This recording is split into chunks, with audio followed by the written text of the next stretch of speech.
KTKA TV 49, Northeast Kansas source for news, with Hallie Hudson. Meteorologist Austin Onick with weather, and Mark Holyoke with sports. Your first news of the day. Good morning, Northeast Kansas. Good morning, everyone. Thanks for watching on this Friday morning. Outside, it's 37 degrees. Looks like we missed the snow today, but we will have a cloudy, cold day. We'll check in with Austin Onick and get today's forecast for you in just a few minutes. But first, let's turn to your morning news. Most of the state's new school finance law got a thumbs up yesterday from Shawnee County Judge Marla Luckert. But she did rule two parts of the law unconstitutional. One levies a statewide property tax for 3 years. Luckert says the Constitution limits such taxes to 2 years. The other problem is the formula for funding low enrollment districts. She says it's too widespread. She says the legislature can fix those problems. Reviewing the history of that, I felt a clear intent from the statements of those who wrote the 1966 amendments to that part of the Constitution was that their intent was to give the legislature full control. Luckert's ruling has no immediate effect. If the legislature does not fix the problems by next July 1st, then those two parts of the law would be void. Luckert ruled in a lawsuit brought by school districts challenging the new finance law. 9 of those districts in southwest Kansas are promising to appeal her ruling. The trials of Fred Phelps and his family are being moved to Lyon County District Court. Wednesday, the Kansas Supreme Court handed down the change of venue in cases involving the Reverend Phelps and his children, Timothy, Jonathan, and Margie. As you'll recall, the Phelpses asked for the change because they believe an impartial jury could not be found in Shawnee County. A hearing date has been set for a Washburn basketball player accused of rape. Jimmy Johnson's preliminary hearing has been set for February 24th in Shawnee County District Court. The rape accusations stem from a complaint filed by Johnson's girlfriend. She says Johnson, who was a starting forward for the Ichabods, held her at gunpoint and forced her to have sex. Johnson admits he had a gun, but says the sex was consensual. The murder trial of Joshua Kaiser will continue today. Kaiser's charged with first-degree murder in the death of Tim Riley. Prosecutors say he and another teen, Jason Schaefer, kidnapped Riley while he was moving his car from the street to his driveway. They then allegedly drove to a friend's house with Riley in the trunk and took him to a remote area, shooting him. The county coroner confirmed yesterday Riley died from a gunshot wound to the head. It went right through the brainstem. In other words, it's disconnecting the brain from the lower centers. The brainstem contains centers for respiration, heartbeat, things of that sort. And whether someone could continue to take a few breaths or heartbeat for a while, that's an area that I really can't answer. I don't think it would be a long time, though. The other suspect, Jason Schaefer, has yet to stand trial. An autopsy report says an Illinois teen was not on drugs when he was killed by a highway patrol trooper last month. 19-year-old John Chipoles was pulled over by the trooper after refusing to take a turnpike ticket at the West Lawrence interchange. The highway patrol says Chipoles attacked the trooper with a knife and the trooper shot him in self-defense. At this point, no motive for the teen's behavior has been found. Faulty electrical wiring has caused $50,000 damage to a house in Lawrence. The fire broke out Wednesday evening, causing extensive damage to the home of Insurance Commissioner Ron Todd. Todd and his wife were not home, but 3 dogs were trapped in the house and died in the fire. Todd says he and his wife stayed at his son's home last night and plans to find an apartment soon. The State Board of Regents is trying to keep our brightest students here in Kansas. The board has approved a measure that would allow state universities to waive tuition and fees for national merit finalists. The plan also waives tuition and fees for semifinalists from the National Achievement Scholarship Program for outstanding Negro students and from the National Hispanic Scholars Recognition Program. The plan must next be approved by the state legislature. Washburn University may finally get what it's wanted for years, its status as a regent school. And as Joan Carlson shows you, the governor thinks it can happen without any headache for the taxpayers.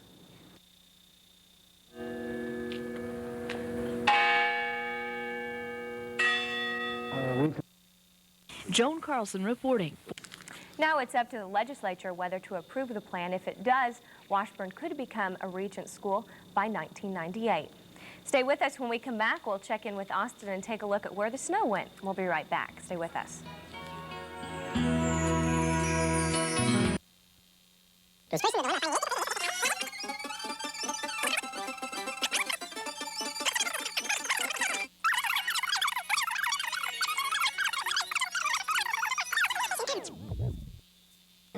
Gift lodging certificates. The Barn, Bed and Breakfast Inn, just off Highway 4 near Valley Falls. Well, it looks like we did miss out on the snow today. Yeah, unfortunately, I'm pretty sad about it myself, but it is Sure. Friday, and that's good news altogether. Let's go ahead and get started. This is what's going on right now. Current conditions, light fog across northeastern Kansas with a temperature of 38 degrees here at the station. Winds are calm right now. Precipitation in the present time, or rather humidity right now, 93%, dew point 38, and the pressure is holding steady at 30.008. It is Friday morning, definitely a cause for celebration. And across the area right now, it's not as bad as we thought it would have been anyway about this time during the weekend. Temperatures right now are sitting pretty much in the mid-30s throughout the area. 34 the cool spot in Marysville, 39 the warm spot in downtown Kansas City, 37 at Billard Airport in Topeka, and 38 at Forbes. Right about now on the road conditions, a little bit of wet conditions being reported across northeastern Kansas. Scattered dense fog around the area, and that's pretty much the only worry across eastern Kansas right now. Normal conditions throughout the central part of the state. Off to the west, scattered icy spots being reported across western Kansas around Goodland. So if you are traveling to the west, traveling home from finals, that's the area to watch out for. Across the area today, that storm system rolls over central Nebraska, taking most of the heavy snow up to the north. So we have missed all the white stuff for this area. Rain off to the east, and then by tomorrow, that pretty much moves out of the picture, and we'll be seeing the sunshine return. So definitely some good news for us this weekend. For today, no rain. It's just going to be cloudy out there with a high of 42 degrees. For tonight, not much of a problem either. The clouds break up a little bit. It'll be just a little bit cooler, dropping to a low of 28 degrees. For tomorrow, the sunshine comes back, believe it or not, with a high of 46. The rest of your weekend on Sunday in the 30s, dropping back into there. On Monday as well into the 30s with another chance of snow coming in, but a very brief chance of snow. Tuesday colder, and Wednesday a little bit warmer as the sunshine comes back again. But for the weekend, at least most of it looks pretty good. Good. Well, that's nice to hear. Thanks, Austin. Stay with us. When we come back, we'll check out all your morning sports news with Mark. We'll be right back.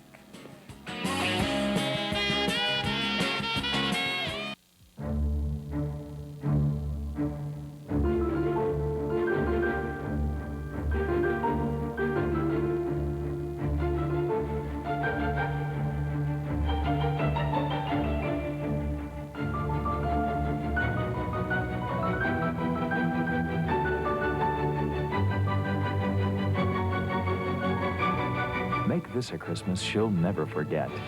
Diamonds from Bryman's leading jewelers.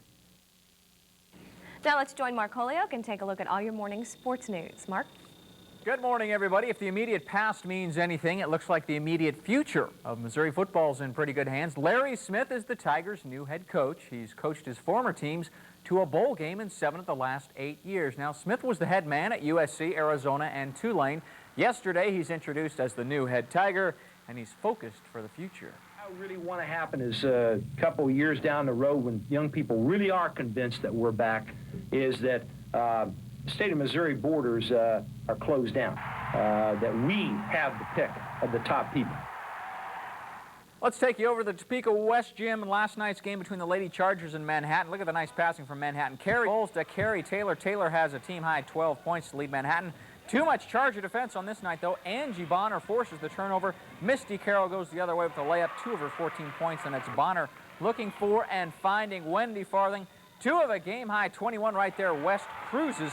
The final score, 61-40. And coming up tonight at 5 o'clock, we'll have Lady Charger head coach Mike Goring with us in the locker room. We'll talk about the Topeka West girls basketball team and the other teams in the area. Plus, tonight at 10 o'clock, we'll have all the highlights in the locker room from a busy night of high school basketball. So make it a good day, everybody, and I'll see you tonight at 5. All right. Thanks a lot, Mark. Stay with us. We'll check out the forecast for you one more time when we come back. Hi, everyone. I'm Mitch Holthus for Briggs Jeep Eagle Isuzu in Manhattan. Great news from Briggs. They're expanding their used car lot again. Cars, trucks, vans. They're all still here. Now there's even more of them. But they're not quite finished yet, so watch your step. Come join the adventure. Briggs Jeep Eagle Isuzu. Come join the adventure. They are going to fix this, aren't they? Hot dogs are American. Apple pie is American. Royal is American. Royal? That's right, Royal vacuum cleaners from American Vacuum. Quality vacuum cleaners made in America since 1905. And besides Royal, American Vacuum has Topeka's largest selection of new and used vacuums. And because we buy factory direct, we offer everyday low prices on top brand names like Hoover, Eureka, Dirt Devil, Sanitaire, and many more. Our in-store service department assures you of fast quality service and repair on all brands. So do your part for America and buy American at American Vacuum. Well, it looks like we are going to miss the snow. What's the good news for the weekend? Yeah, well, actually, that's half the weekend looks pretty good. If we can take a quick look at the road report for today. If you are going to be traveling any place, wet conditions pretty much across the eastern half of the state. Not a problem any place. Scattered dense fog around the area. Normal conditions throughout the central part of the state. And only as you head back to the west, that's where some of the more minor problems are. And that's only if you're heading toward about the area of Goodland, Colby, Oakley, out in that area. So if you are traveling west, be careful. But otherwise, have a good weekend. Okay, have a great weekend, everyone.